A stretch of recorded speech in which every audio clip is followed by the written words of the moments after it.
বিসমিল্লাহির রহমানির রহিম। আসসালামু আলাইকুম বন্ধুরা, আশা করি তোমরা আল্লাহর অশেষ রহমতে যে যেখান থেকে আমার এই ভিডিওটি দেখছো সবাই অনেক ভালো আছো।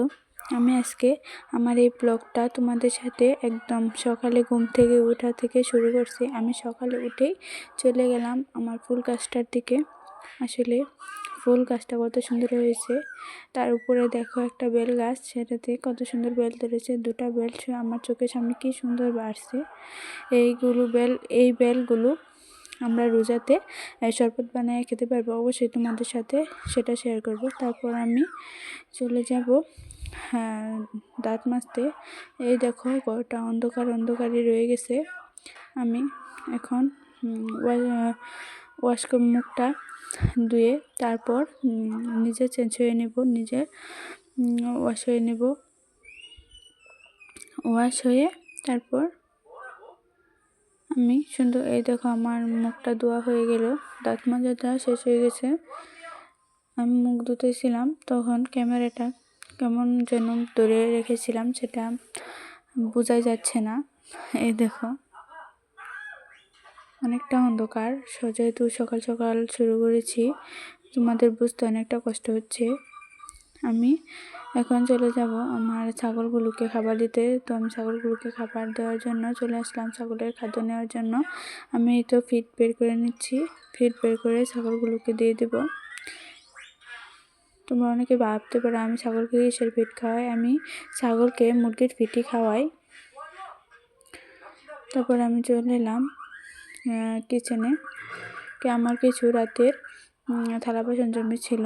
আমি আসলে রাতে থালা বাসন কোনো ধুয়ে রাখি না, কারণ আমার বাবুর বাবা অনেক রাত করে খাওয়া দাওয়া করে, তখন আর আমার রাতে রুম থেকে কিচেনে এসে আর এগুলো ধুতে ইচ্ছে করে না। তাই আমি এগুলো রেখে দিই সকালে ধোয়ার জন্য। এই তো আমি ধুয়ে নিচ্ছি, এইগুলো সুন্দর করে ধুয়ে তারপর এগুলোকে পরিষ্কার করে নেব। আসলে রাতে অনেক কাজ করে ধুয়ে দিলে কিন্তু অনেক ভালো লাগে। আসলে রাতে কাজগুলো করলে দিনের বেলা অনেকটা সহজ হয়, যেহেতু বাচ্চার মা আমি, কিন্তু সেটা করতে পারি না তোমাদের ভাইয়ের জন্য। আসলে তোমাদের ভাই অনেক রাত করে খাওয়া দাওয়া করে, আমি রাতে সেই সব করে রাখতে পারি না। আর তোমাদের ভাইয়াও সেই কাজগুলো আমাকে রাতে করতে দেয় না। আসলে আমার বাবু সোনামণিটা সকাল সকাল ঘুমোচ্ছে। আসলে ও সকালে ঘুমোয় না, কিন্তু আজকে হঠাৎ সকাল সকাল ঘুমোচ্ছে। তাই ওর বাবাকে ওর পাশে শুয়ে দিয়ে বললাম যে তুমি এখানে শুয়ে থাকো, ও ঘুমাক, আমি বাইরে গিয়ে কাজগুলো করে আসি। তাই আমি ভাবলাম আগে কিচেনের কাজটা সেরে নিয়ে। আসলে কাজটা না করলে মনে হয় যেন কাজটা কিছু হবে না। আমি কিচেনের কাজটা সেরে বাইরে গিয়ে উঠান বাড়িঘর ঝাড়ু দিয়ে সেই সবগুলো করে নেব। আর আজকে রান্না করব না, ওই আলু ভাজাটা দেখলে আলুর চচ্চড়ি করেছিলাম, ওই আলুর চচ্চড়িটা রেখে দেব। ওটা শুধু তাতা করে ওর বাবাকে খাইয়ে দেব। আর কুকারে ভাত বসিয়ে আমি সুন্দর করে করে নেব। আমি এখন বাচ্চা নিয়ে কাজগুলো করা খুব কষ্টের হয়ে পড়ে। আমি বাচ্চা নিয়ে কিভাবে যে সংসারটা সামলাই তোমাদের বলে বোঝাতে দেখতে পাচ্ছ। সুন্দর করে ক্লিন করে নিচ্ছি। এগুলোকে ক্লিন করে নিলে মনে হয় যেন আমার কাজটা একটু সম্পূর্ণ হয়েছে।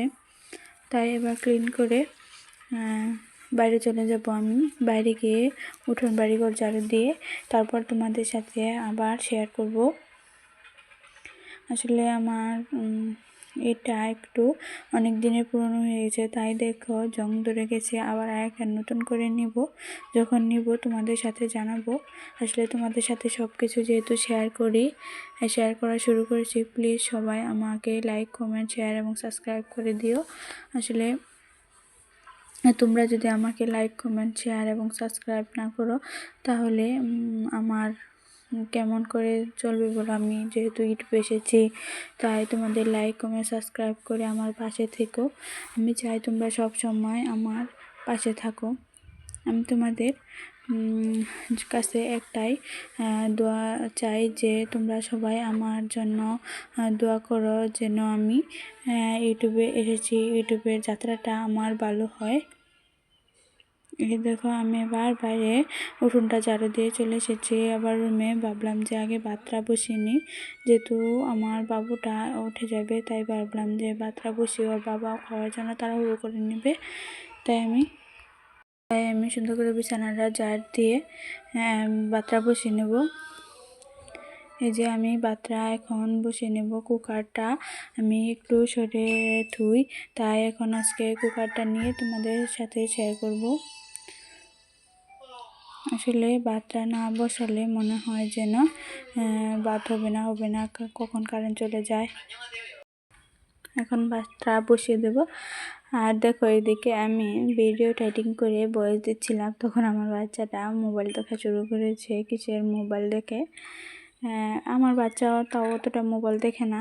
আসলে আমি কাজ করি, আসলে সারাদিন বাচ্চা নিয়ে একা কাজ করা, বাচ্চা একা সামলানো, মুরগি ঘর আছে, তাই একটু বাচ্চাকে মোবাইল দেওয়ার চেষ্টা করি। আসলে আমার বাচ্চাটাই মোবাইল দেখতে চায় না। এই দেখো আমি ঘরটা অর্ধেক ঝাড়ু দিয়ে টেবিলটা ক্লিন করে নিচ্ছি, যেহেতু টেবিলে আমি সবসময় খাবার দাবার এনে রাখি। আমার টেবিলটা পুরনো হয়ে গেছে, তারপর আমি সবসময় চকচকা করে রাখার চেষ্টা করি, ভালো করে রাখার চেষ্টা করি। আমার টেবিলটাই তো ক্লিন করা হয়ে গেছে। আমি আবার সুন্দর করে ঘরটা ঝাড়ু দিয়ে নেওয়া শুরু করবো। আর এদিকে দেখো কিছু কাপড় ছিল দড়িতে বেঁধে রেখেছিলাম, তাই এগুলো সুন্দর করে বাস করে নেব গুছিয়ে। তারপরে আমি আবার ঘরটা ঝাড়ু দিয়ে অর্ধেক যেহেতু ঝাড়ু দিয়েছি, আবার রেখে দিয়েছি, তাই এখন আমি সুন্দর করে ঘরটা ঝাড়ু দিয়ে নেব। এই তো কাপড়গুলো প্রায় আমার গোছানো শেষ হয়ে গেছে। সবসময় গোছানোই থাকে। কালকে একটু আমার বাচ্চাটা সবগুলো আউল করে নিয়েছিল, তাই আমার কাজটা একটু কঠিন হয়ে গেল, তাই আবার আমি গুছিয়ে নিচ্ছি। আসলে বাবু মানুষ অনেক বিরক্ত করে, অনেক কাজ করে। আসলে আমার বাচ্চাটা অতিরিক্ত বিরক্ত করে, কি বলবো তোমাদের।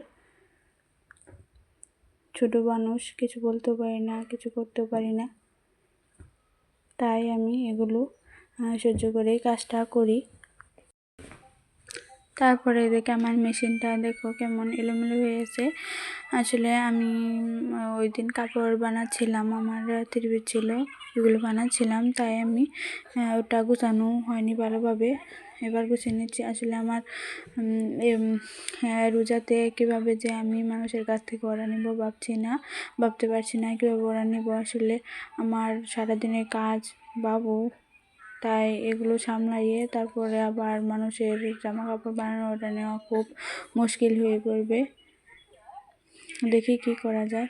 আমি যত চালু পারছি ঘরটা ঝাড়ু দিয়ে নিচ্ছি। এই দেখো আমাদের রুমের দরজাটা এখনো লাগানো হয়নি। আসলে কি করব, এগুলো কাজ করে সব দিক দিয়ে সামলানোটা তো খুব একটা হয় না। এরকম আমার ঘরটা ঝাড়ু দেওয়া প্রায় শেষ, ঝাড়ু দেওয়া শেষ হয়ে গেছে। প্লিজ সবাই আমার ভিডিওটা পুরো দেখবে, লাইক কমেন্ট সাবস্ক্রাইব করে আমার পাশে থাকবে। যারা তখন আমার ভিডিওটি দেখছিলে তাদের সবাইকে অসংখ্য ধন্যবাদ। আমি সবার জন্য দোয়া করি সবাই অনেক ভালো থাকো। অনেকেই ইউটিউবে এসেছো নতুন, তারা যেন সফল হও। ধন্যবাদ।